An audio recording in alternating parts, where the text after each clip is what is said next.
What's up, guys? Welcome back to Mixed Martial Arts. Last night we had an awesome card of UFC fights. I gave my predictions for these fights in a previous video, which you can watch by clicking the video link embedded on the top right side of the screen. In this video, I'll be talking about the last three fights of the night, starting with Kelvin Gastelum versus Ian Heinisch. Ian Heinisch looked good early in this fight and consistently threatened Gastelum with submissions from his back. Yet Gastelum demonstrated his experience in these sequences by scrambling out of every submission attempt. Gastelum's experience was on full display in this fight, as he controlled the fight from start to finish. But Heinisch showed potential and did have some success in the fight, specifically with his submission attempts and flying knees. Gastelum won the fight by unanimous decision due to his superior wrestling and consistent takedowns. I believe with this win, Gastelum will regain his confidence and feel more comfortable in future fights inside the pocket, which will open up the opportunity for him to score some more highlight reel knockouts. I'm really looking forward to seeing his future fights. The co-main event showed the return of rising star Macy the Future Barber. Her opponent was Alexa Grasso, a formidable opponent with high-level striking and grappling. I believe Barber may have struggled mentally after her first defeat, as she is very young at 22 years old and was undefeated up until her most recent fight against Roxanne Modafferi. This showed in the fight, as Barber appeared hesitant to exchange with her opponent, as she threw several jabs and hand combinations from a distance that did not touch Grasso in the first round, and in the later rounds too at that. And Grasso's striking overwhelmed Macy Barber, as she landed several powerful punches over the first two rounds, which certainly surprised me. I wasn't too familiar with Grasso before last night, but I am a fan of her style after watching the phenomenal performance she put on against Macy Barber. Grasso also convincingly won the grappling exchanges in this fight, which the commentators noted was a significant improvement from her previous matches. Yet I believe Macy Barber won the third round. She put the pressure on Alexa Grasso and landed some heavy shots.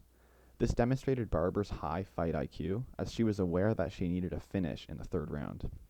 It also showed her potential to move up the ranks and eventually become a top contender, or even champion. I think after a year or two of training to further develop her skills, while simultaneously fighting some unranked women or fighters in the top 15 to 10 range, she can be a powerful force in the flyweight division. In the end, Alexa Grasso won by unanimous decision, and I'm really looking forward to her next fight. She demonstrated a lot of potential in this highly impressive victory. And then it was time for the main event, and this fight delivered. As expected, the friendship between Usman and Burns was put on hold, and these men appeared to be closer to rivals than friends. And it was this moment that I knew this fight would be a war. The stare down was intense, and it strongly resembled that of the UFC 245 matchup between Usman and Covington.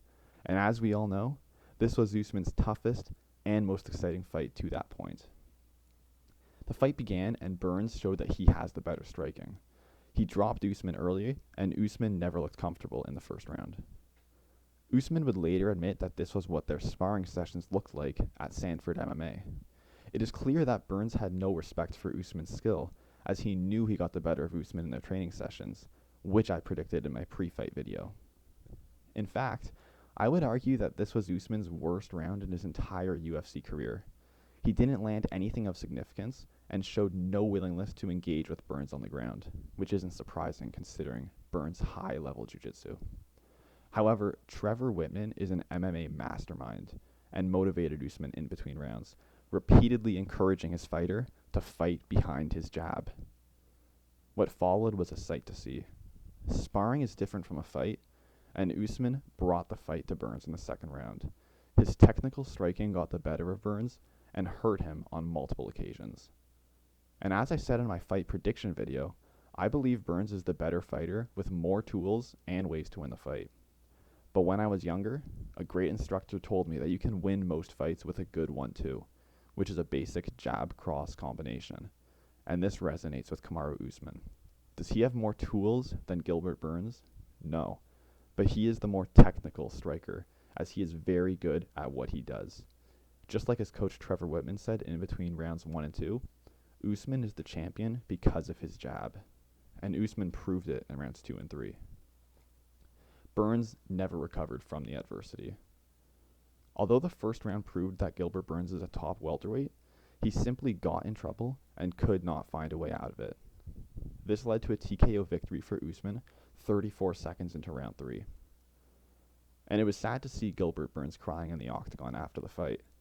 Although it was nice that Usman and Burns embraced after their war, and it appears that the two are on good terms again.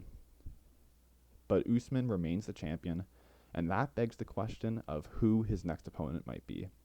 He is a dominant champion, with 3 title defenses already under his belt. He has defeated everyone in the top 5, except for Stephen Wonderboy Thompson. And this is something Wonderboy was happy to share on his Twitter after the fight. As a fan of Wonderboy, I am biased, but must say he has a strong point. However, now it appears that Leon Edwards and Colby Covington will meet in a title eliminator, with the winner fighting Usman. Although Usman called Masvidal out, and that may be the next title fight as well. In my opinion, Wonderboy should be fighting Leon Edwards in a title eliminator, with the winner fighting Usman. Covington shouldn't be in the title eliminator because he lost to Usman in December 2019 and only has 1 win since, so I don't think he has earned that shot yet. Edwards is on an 8-fight winning streak, and although he lost to Usman in December of 2015, he has certainly done enough to earn a shot. But he hasn't fought since July 2019, and I think Wonderboy will be a good test to see if Edwards is the true #1 contender. But as you probably know, the UFC is more of a business. It's run as more of a business than a sport. Dana White's looking for the big fights that are going to make a lot of money for him, and that's why he's a great businessman. And of course, that's why he's looking to put Masvidal in there with Usman, because that's the big money fight. But Wonderboy is the only top 5 fighter that has not fought Usman yet, and he is on a 2-fight winning streak. I believe he deserves a chance to fight for the title, or at least to meet Edwards in a title eliminator. Who do you guys think should fight for the belt next? Let me know in the comment section. I hope you guys enjoyed this video.